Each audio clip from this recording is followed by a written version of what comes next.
ഹരേ കൃഷ്ണ. എൻ്റെ കളഭച്ചാർത്ത് എന്ന ഈ കൊച്ചു ചാനലിലേക്ക് എല്ലാവർക്കും സ്വാഗതം. ഞാൻ എൻ്റെ ഈ കൊച്ചു ചാനലിന് കുറേ പേരുകൾ, ഭഗവാനെ പറ്റിയുള്ള കുറേ പേരുകൾ ആലോചിച്ചു. അങ്ങനെയാണ് എനിക്ക് ഭഗവാന്റെ കളഭത്തിൽ നിന്ന് തന്നെ എടുക്കുന്ന ഈ കളഭച്ചാർത്ത് എന്ന പേരിലേക്ക് ഞാൻ വന്നത്. ഇന്ന് ഞാൻ ഭഗവാന്റെ ഈ കളഭക്കൂട്ടിനെ കുറിച്ച് ഒരു കഥ പറയാം.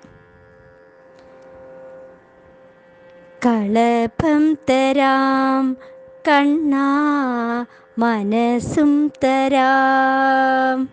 ഗുരുവായൂരപ്പന് കളഭക്കൂട്ട് തയ്യാറാക്കി കൊടുക്കുന്ന ഓരോ കീശാന്തിയുടെയും പ്രാർത്ഥനയാണിത്. അതെ, ഗുരുവായൂരിൽ സാധാരണ ഉച്ചപൂജയ്ക്കാണ് കളഭച്ചാർത്ത്.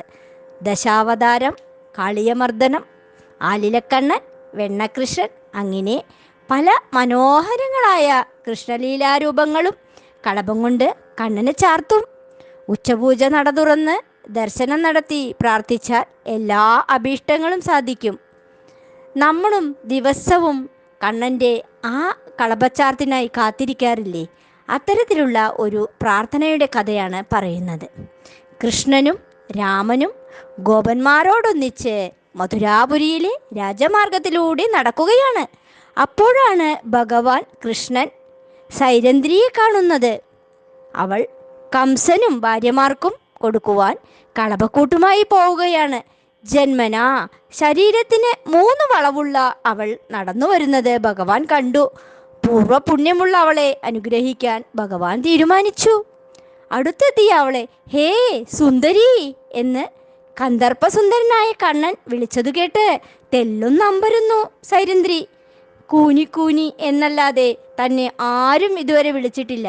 ഇന്ന് തന്നെ ആരാണ് ഇത്ര മധുരമായി സുന്ദരി എന്ന് വിളിക്കുന്നത്? അവൾ പതുക്കെ തലയുയർത്തി നോക്കി. കണ്ണൻ്റെ മനോഹരമായ രൂപം അവൾ കണ്ടു. കളിയാക്കി വിളിക്കുന്നതല്ല.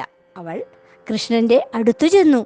ഹേ സുന്ദരി, ഈ കളഭം ഞങ്ങൾക്ക് തരുമോ? അവൾ ഭഗവാന്റെ തിരുനെറ്റിയിൽ കളഭം അണിയിക്കാൻ ശ്രമിച്ചു.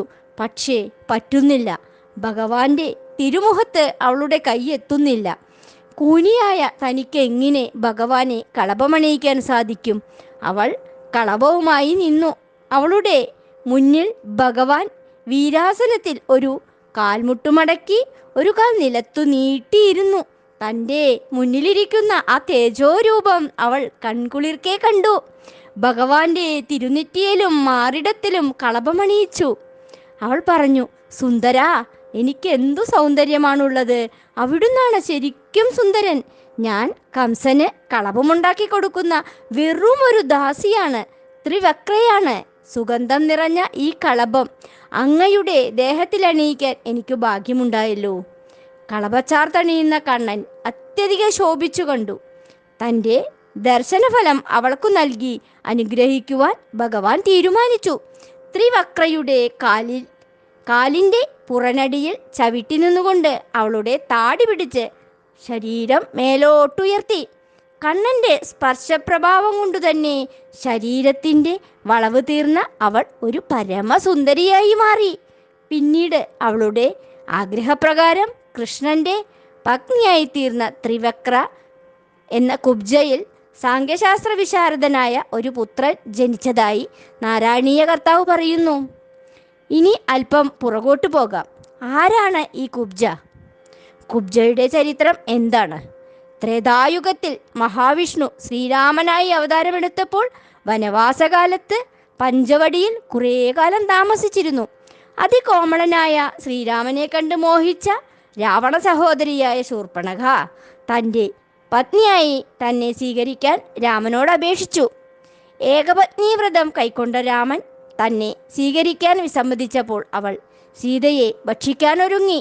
അനുജനായ ലക്ഷ്മണൻ കർണനാസികകൾ ഛേദിച്ച് വിരൂപയാക്കി വിട്ട ശൂർപ്പണഖ വിമനസ്സുമായി പുഷ്കരതീർത്ഥത്തിൽ പോയി ശ്രീരാമപ്രാപ്തിക്കായി ശ്രീ പരമേശ്വരനെ തപസ്സു ചെയ്തു.